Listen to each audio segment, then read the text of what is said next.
What's up, guys? This is Jordan from Team Elite Savage, and today I'll be bringing you a deck profile for SwordSoul Tenyi. This is a new deck that I've just picked up recently after buying a whole bunch of Burst of Destiny boxes and sneak peek packs. I pulled basically the entire core, and I will tell you guys, this deck is insane. I have topped twice this past weekend at locals, 6-round tournament on Saturday, and yesterday I got second place in a 4-round tournament with this deck.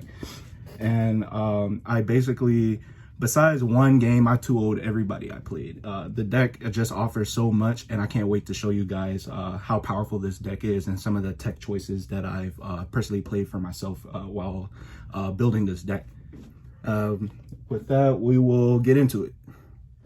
All right, let's start with the main deck for the SwordSoul profile.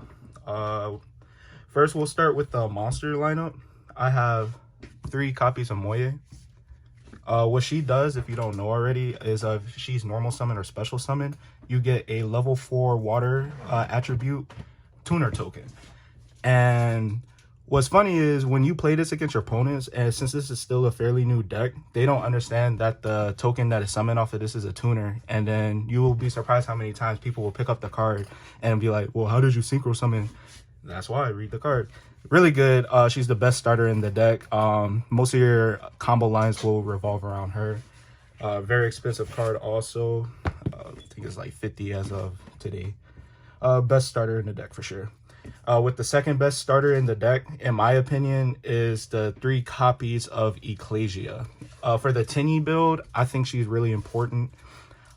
She's really good going second. She does, in theory, it sounds like she would conflict with the Tenyi engine, but if you utilize her as another name for like Moye or Tae, it really doesn't matter if you don't have access to that with your opening hand. But she is really powerful going second, as you can use her as a Pinkertops like effect, free special summon as an inherent summon, and if she tributes herself for cost, the special summon a SwordSoul or Fallout of Albaz from the deck.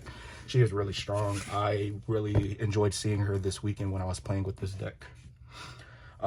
With the extenders of the deck, we have 3 copies of SwordSoul Longyang. This card is insane. It grants you access into your level 10 synchro plays. We'll get into that later with like Baron. What he does is he activates in hand, and he'll special summon himself to the field, and he'll he'll special summon a token as well. And the token, the summoning of the token is simultaneous with the effect from hand. So if he resolves and summons himself to the field, the token comes with it. So he's immune to cards like Effect Veiler and Imperm. Also, when he's sent to the graveyard for synchro material, he'll burn for 12. So he's really good in time. This weekend when I was playing this deck, it almost came up to where I was playing a Tri-Brigade player and we were only about like 5 minutes into the match. And then he did his combo, only had a few minutes left. I was just gonna Longyang for game. But luckily, I just pushed through because the Tenyi offers so much for this deck. A lot of gas. I'm only playing 2 copies of Tae. It's not that this card is bad, but it doesn't work on its own. You need another worm to banish from grave, or a SwordSoul card to banish from grave to summon a token. So it's not the best starter. You rather see Ecclesia or Moye, even Longyang if you have something to discard. But if you have this by itself, then it's not that great. So what this does is you'll banish a worm monster or a SwordSoul card and special summon a token with the attribute of water level 4 tuner. It's still really good. You can do a lot of cool plays with the SwordSoul Monster Reborn card and stuff like that. Also, SwordSoul Emergence makes it a 1-card combo, assuming that you open it. It's really good. Next, we'll get into the Tenyi package that I play. This weekend, I only played 2 at Hara. This is your level 1 tuner. If you control no effect monsters, you can special summon this card from hand. In the graveyard, if you control no effect monsters, you can banish this card, add a banish worm from your banish pile back to your hand. There's a lot of cool interactions with this. With Ashina, which I'll get into later, you can add that back and then search your Longyang after you make your level 8 synchro play. And then you'll have a free discard for Longyang after you search them, or if you already have them in hand. Also, you can purposely banish some of your other SwordSoul cards from grave, such as Moye or Tae, to Banish it on purpose, banish Adhara, add back your SwordSoul card for a guaranteed follow-up. It's really powerful, and I enjoyed seeing this card. Next, we'll get into 2 copies of YuGiOh. I've seen some lists play 3. It's really personal preference. I would play 3 if I had a 3rd. But 2 is fine because you can still search it. If you control no effects monster, you can special summon. It's basically like every other Tenyi card. And then its graveyard effect is if you control no effect monsters, you can banish this card from your grave and target a card that your opponent controls and return it to the hand. This card on its own breaks boards.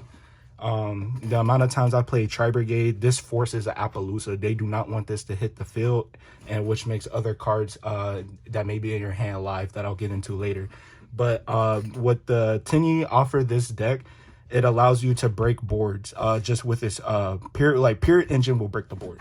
And I find that very insane compared to like other builds with SwordSoul that doesn't play the Tenyi package, such as like the Pure and Phoenix Enforcer package. So also, and it's really fairly cheap. So I would consider that if you're interested in building SwordSoul. The YuGiOh offers so much for this deck, and it's a reason why you'll see some of the choices I made playing this deck when building it. Next, we have the 3 copies of Ashina. This is arguably the first or second best Tenyi card. Is debatable between this and YuGiOh. What this does is it'll special summon itself from hand if you control no effect monsters. But the main important effect that you want to use to make your combo line is to banish this card while you control no effect monster from your hand or grave. And then you can special a Tenyi from deck. So this gives you access to the level 4, which I'll show you in just a second. This gives you access to YuGiOh or Adhara, excuse me. And then you can make your level 8 synchro plays, such as Shishao or Boxia. And then you use Boxia to pop a Monk or whatever else you have on your field, and you can make your Chao Fang combo, which is what makes this deck really powerful because it helps you play through hand traps such as Nib, Ghost Ogre, Gamma, Effect Veiler. It makes them useless, so it makes them have to use those cards at a less than opportune time, which is another reason why the Tenyi package is so good in this deck. The next Tenyi card that I played that's not necessarily standard is the Shatana. The reason why I play this is because of the fact that it's a level 4 and it's a water attribute. So with one of the spell cards I'll show you later, you can actually dump this card and then it'll give you access to a water. And sometimes a free dump when I don't want to waste my Adhara or YuGiOh. What this card does, it says if you control no effect monster, you can special summon this card from your hand.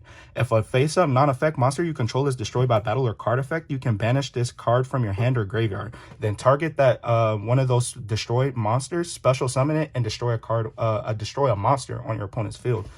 The amount of times that I would suicide a monk into an opponent's board when they broke my board or whatever the case may be, just to clear some of their bigger monsters. Like I was playing against a zombie world player, and I suicided my monk and activated the effect after it was destroyed, got my monk back, and then I did cleared their board. This is utility. I mean, you don't have to play it, but the amount of times it came up, it was insane, and I actually don't regret playing it. I refuse to cut it for other things. Next, we'll get into my spell lineup. I played 3 copies of Forbidden Droplet. OT Portuguese, by the way. This card definitely was very impactful for me the past weekend. Funny enough, I didn't necessarily use it to break boards, but I did set this after my turn 1 combo. And for the fact if my opponent were to get through my negates, my back row, or whatever I had in my hand, I would have this set, and then when they go into battle phase, I'll send something like a monk or a trap card that might be dead, and then during damage calculation, half the opponent's monster's attack, and it'll die into my monster. So for example, I had a Shishao on the field, and I was facing a Dragon Link player, and he had a Chaos Ruler. He went into battle phase, tried to attack over my Shishao, and then I activated Droplet in damage calc to half the attack, so I could keep my Shishao on board and keep board presence, since I was already in a winning state. But you know how Dragon Link is, it has so much gas, so every monster and negate that you have on board helps with that. I would say this is the next card is my MVP for this weekend. You said Dragon Link. Yeah, I played against Dragon Link. Oh, okay. Yeah. I have 2 copies of Triple Tactics Talent. When I tell you I see a lot of lists not playing this card, it makes me wonder why. And I didn't necessarily play this just for the fact that hand traps are still in the format in the form of Ash, Valor, and stuff like that. I played this because in the case that I do lose the dice roll, it's almost guaranteed that your opponent will have some sort of monster interruption on their board, such as like in the form of Appaloosa. And this card really shined in matchups such as Tri-Brigade, where the Tenyi package, when you activate it from hand, they do not want that to summon to the field. So it almost guarantees a Appaloosa negate, which makes this card live immediately. So what I would do was I would activate Triple Tactics Talent after baiting an Appaloosa negate, force the take effect, and then take their Appaloosa or whatever high attack monster they have on the field, force battle phase, and then it makes them use their revolt at a less than opportune time. I recommend playing this card if you have it. It got reprinted in the Mega Tens, and I think this card actually gives a huge boost to the deck. I really recommend playing it if you have it. Next, we have the 3 copies of Pot of Desires. Why not? It's Pot of Greed. You should play it. Next, we have the Rhoda of the deck, Emergence. Here you go. 3 copies of that. What this card does is add 1 SwordSoul monster from your deck to your hand. If you control a Synchro monster, you can add a worm instead. It's really good. You have to play 3 of it. Why not? Next, we have the 1 copy of Sacred Summit. This is standard between most Tenyi builds that I've seen online. What it is a archetype monster reborn for the deck. And if this card were to be banished from the grave or from wherever, you can level modulate by 1, either up or down. It comes up and you'll see some of the extra deck choices where you could make some cool little plays with this card. Funny enough, I would use Long Young, Pitch Tai, and then afterwards make my level 8 Shishao search Summit, and then it would help me make Baron, Shishao, and maybe a Dragite or whatever I felt was necessary at the time. So you get little cool plays with like that with that card. Next, I have 2 copies of Vessel of the Dragon Cycle.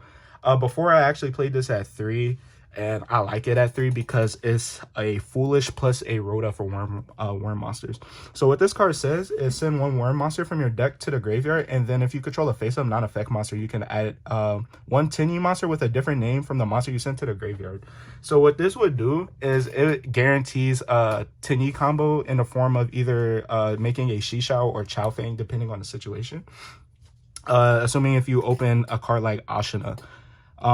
So that makes it a full combo without using your normal summon, and that's extremely powerful with this card. I would play 3 of it, but I only have 2 OTS pack supers, and I didn't want to play the mismatch common.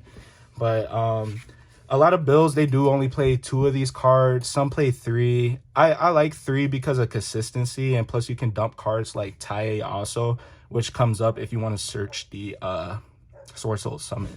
So you can make little cool synchro plays like that. I've done that a couple of times this weekend to break boards. Next would probably be the second MVP of the deck is the 3 copies of Forbidden Chalice, and I apologize that they are the gold rare. So this card is insane against Tri-Brigade. All my Tri-Brigade matchups, I seen this card and it put in work.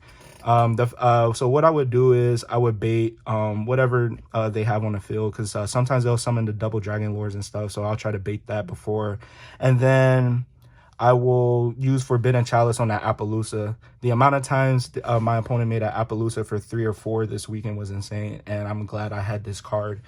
Originally I was playing more Imperms, and you know, I was testing out Dark Ruler and stuff like that instead of this card, and I regret it.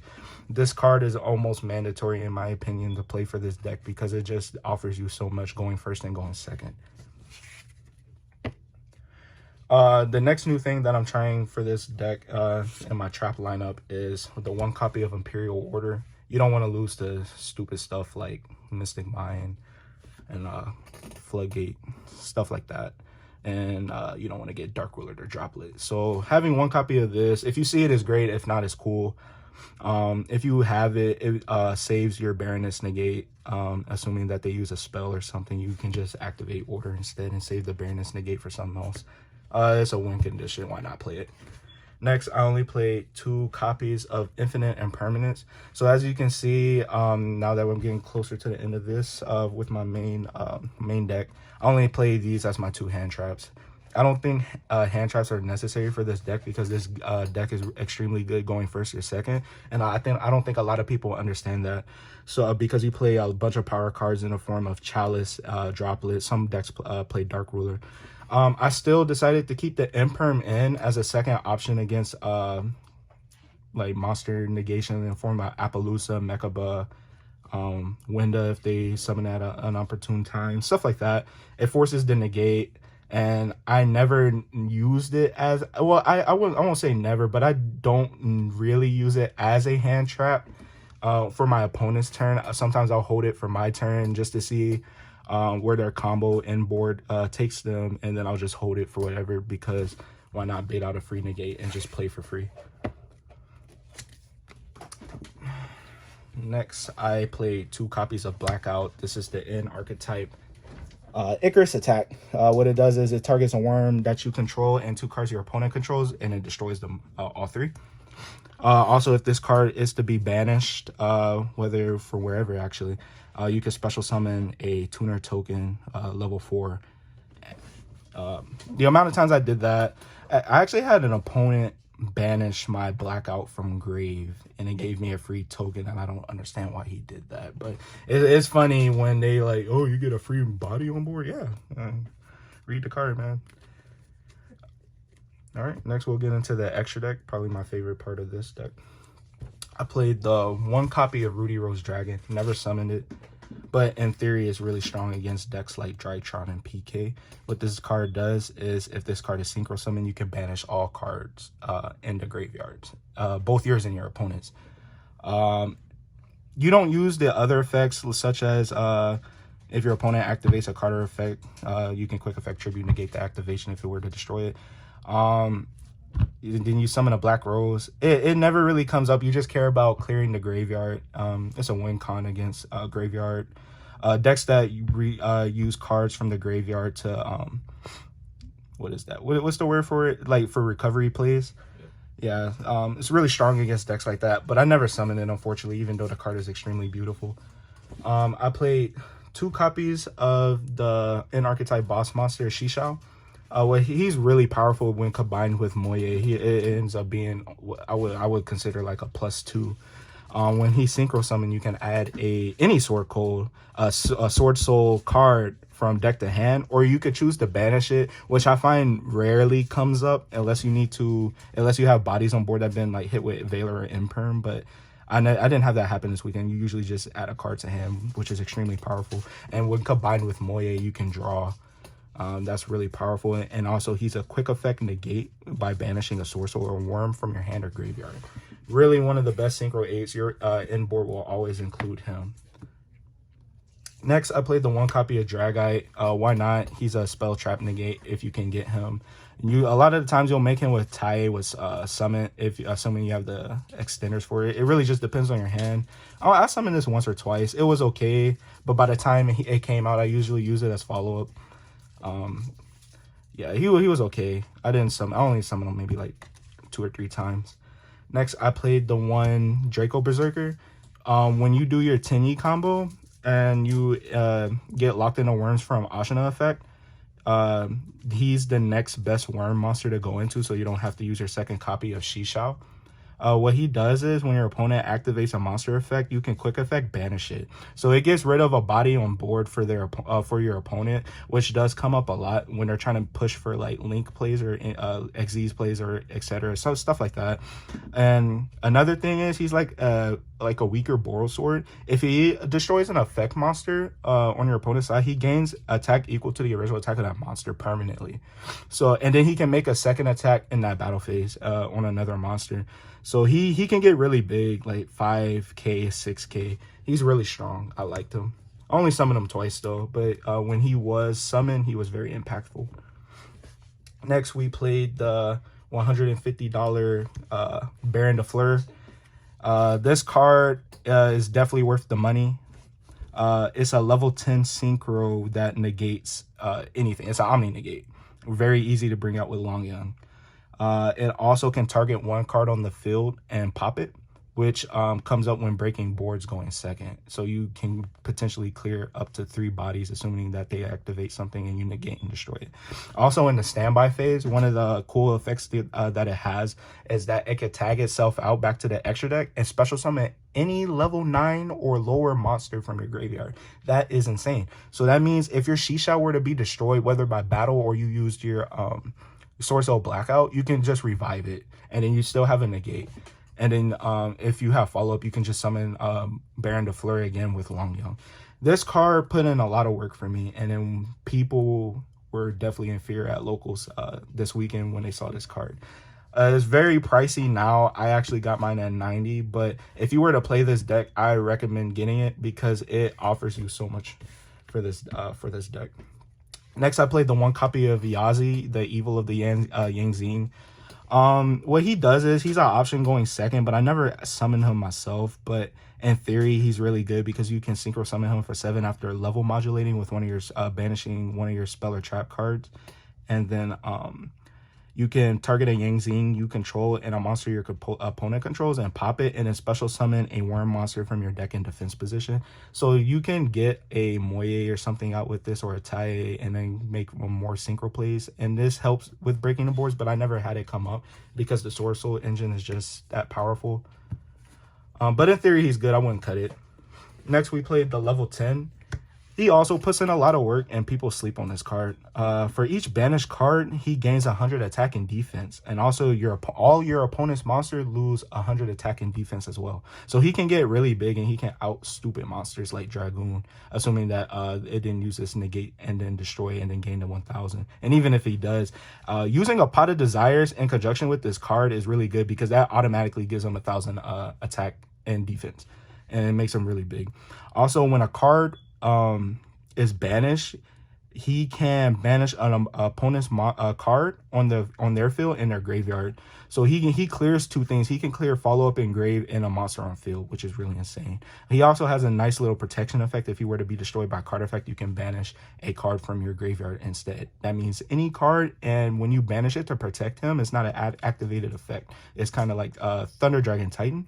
And his protection effect actually triggers his banishing effect, which is really powerful as well. Next, we played the 1 copy of Omega. Never summoned it.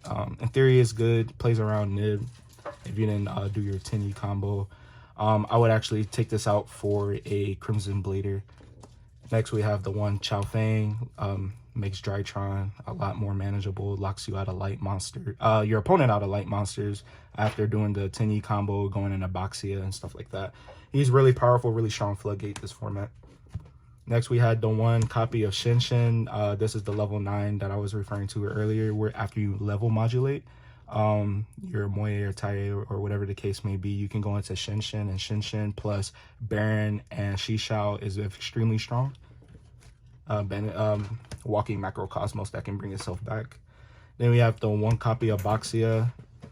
Summoned it a couple of times. It's really powerful. It can shuffle 2 cards on the field back into the deck, and it also once per turn you can target 1 card your opponent that you control and a level 4 monster in your graveyard. Destroy that card on the field and special summon it. So you can special summon stuff like Moye and stuff for follow up, etc. It's really powerful.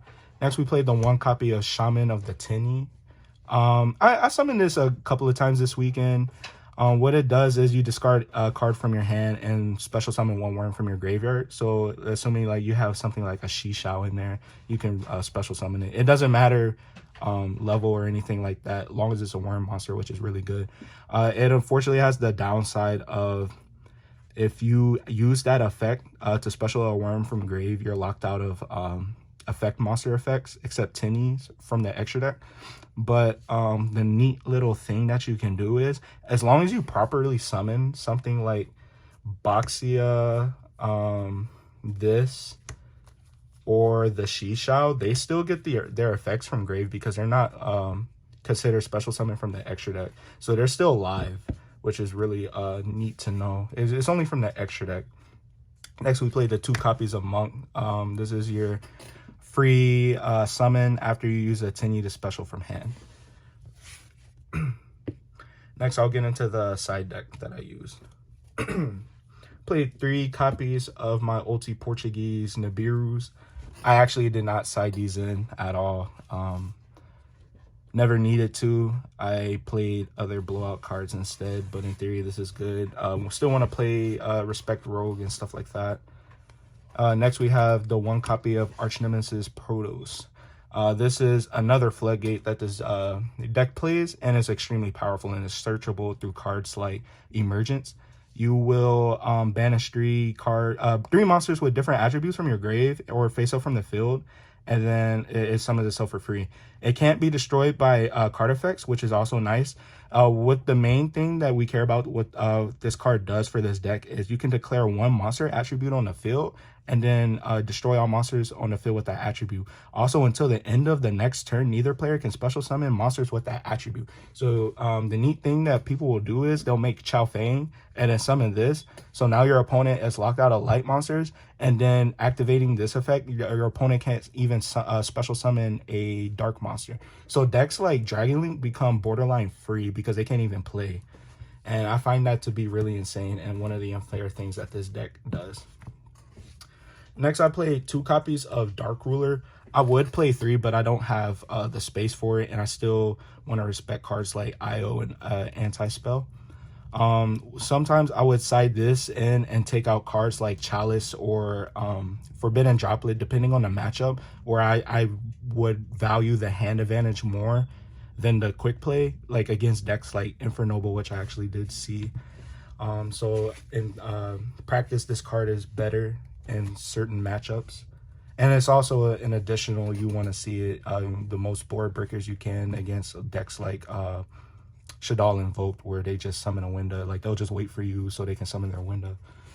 Next, I played the 3 copies of Twin Twister. I think this deck struggles against back row, and you want to have the most outs available to you, and this is one of the best ones available. You could also consider Cosmic Cyclone as well. Next, the side deck MVP is Evenly Matched.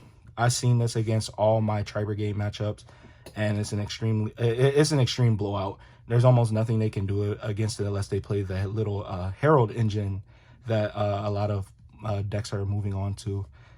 Yeah, a lot of decks don't put up Omni Negate, so if you see that and you side this in, you're almost guaranteed to win the match. If they don't have an Omni Negate, you say goodbye to your board, their board, and you can play for free. It was very impactful. Next, I played the 3 copies of Anti-Spell Fragrance. So yes, we played 4 floodgates in the form of this, IO, Chao Fang, and Protos. This you would side in going first, obviously. You don't want to lose the cards like Dark Ruler and Droplets. Why not play it? It still shuts down other decks heavily reliant on spells such as Sky Striker. I didn't play any, unfortunately, but in theory this card is really good, and it offers you your board protection so you can use your other negates such as Baroness and more opportune moments. So with that, that's my deck profile. Really enjoyed the deck. I actually only played it in person twice, but it performed very good for me, and this is probably going to be my go-to deck for this form, the next couple of formats. This deck is getting more support in the next set next year. I believe in Battles of Chaos, where we get a new Synchro monster, and that Synchro monster is insane. So I will enjoy playing this deck more and more, and then hopefully as the deck progresses, we might see some differences of what we play depending on how the format shapes up. But so far so good. The deck is extremely good out the box, and I think it's definitely one to pick up for sure. All right, guys, I'm gonna show you some optimal combo lines for your SwordSoul Tenyi deck. So what I like to see is some concoction of this Ashina plus any other Tenyi or Vessel plus a starter. This enables Chao Fang if you're afraid of like a Nibiru or Gamma, and then you could make Chao Fang early before you normal summon or start with your SwordSoul combo. And it'll shut all of that off so you can play without fear of at least those cards like Valor. So how you will do it is you'll start by activating the effect of your Tenyi Spirit Ashina. You'll special summon that and then link it away. for your copy of Monk of Tenyi. Okay. You'll do that, and then you'll activate Vessel of the Dragon Cycle, which will Foolish whatever you want, whatever worm. It could be one of your SwordSoul worms like Taya. What I like to do in this scenario is I like to Foolish the Water Tenyi, just to keep the other stuff like Adhara, Vishuddha, and Ashana for later on if I need them. So you'll Foolish that, and then you can add a Tenyi. So you can, in this case, you can add either, excuse me, your copy of Adhara or Vishuddha. And then you'll have to remember that Ashana could special summon the whichever one you didn't add later. So either one of these two is fine. In this case, I'll take the Adhara. So then you'll have to activate the effect of whatever Tenyi you add to special summon, and make sure you do that first before you activate Ashana effect, or else it'll turn the Adhara effect from hand to special summon. It'll turn it off. So you'll do that, and then you'll activate the effect of Adhara to banish, and then you'll special summon the Tenyi that you didn't add. So in this case, it will be Vishuddha. So you'll special summon the Vishuddha, and then you have your 7, you have your 1 tuner, and then you can either go for the Shishao or Baxia. In this case, I'll go for Baxia because my opponent is bluffing Nibiru. So you'll special summon this. If you're doing this on turn 2, you can activate the effect to shuffle 2 cards on the field into the deck.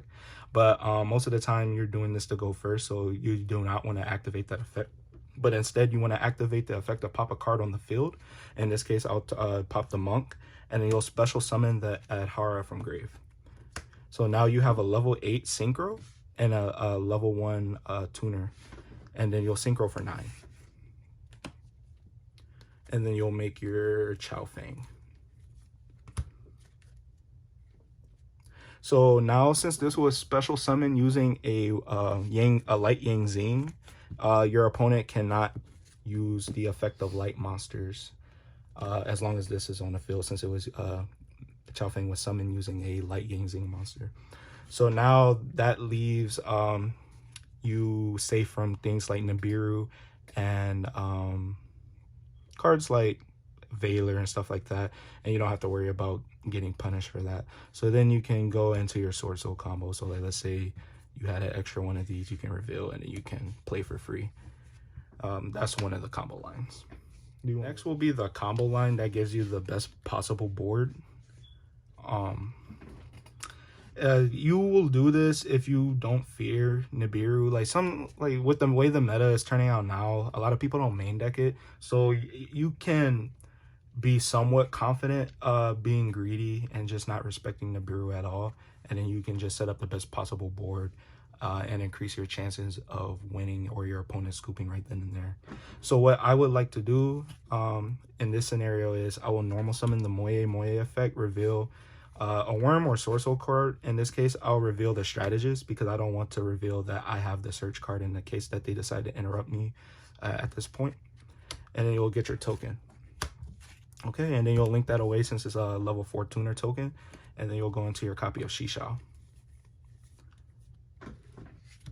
You go into your Shishao, and then you'll go chain link 1 to search a SwordSoul card, chain link 2 to draw 1. So you can chain block this in the case if they have like a Ash Blossom or something. So you'll go and draw your card. It doesn't matter what it is most of the time. And then in this case, I'll search Trap.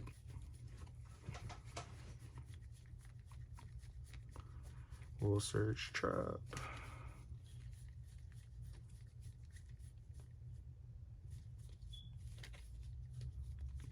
Okay, I don't know where I put my trap. So we'll pretend like this Ecclesia is the trap. Okay, it doesn't matter. And then from here, I would do Long Yun effect. Pitch the card that we drew, and luckily it was a Tenyi, so we can keep the other stuff in hand. And then you'll special summon Long Yun, and special summon the token immediately, since it's all one effect. And then you'll Synchro for 10. Into your Baron. So with that, you'll go effect of Long Yun to burn for 12. And that's very important to remember that, because you want as much advantage as possible, because sometimes it really is hard to put, it can be hard for your follow-up to put additional bodies out and you want to win as fast as possible. So make sure you burn them, and then you'll have your Omni negate and then your monster negate. Anything else in your hand, it could be chalices, it could be droplets, it could be whatever. So in this case, we have trap. We search trap, so we'll set trap, and then in this case I don't have a chalice or imperm or anything, but if you did, that would make the board so much stronger. So now you have one negate, you have an Omni negate, and then you have 2 pops by getting rid of the Shishao, by targeting the Shishao. So that's 1, 2, 3, 4 interruptions, and then plus whatever you have. So you have a follow-up. Let's say if you already had trap from Shishao, you can instead add any of your normal summon monsters like Tai or Moye, and or you could search SwordSoul Emergence for guaranteed follow-up. You have a card, assuming that they break your board, that you could use for next turn to guarantee that this is protected from monster effect negations or hand traps. And then you have a pot. You could activate the pot now, but in this case, since you already opened up Busted, you don't have to. And then in standby, you can use Baron, and then you can use summon any one of these. That's in my opinion the best board possible, at least with this build, without respecting cards like Nibiru, which a lot of people don't main anymore, thankfully.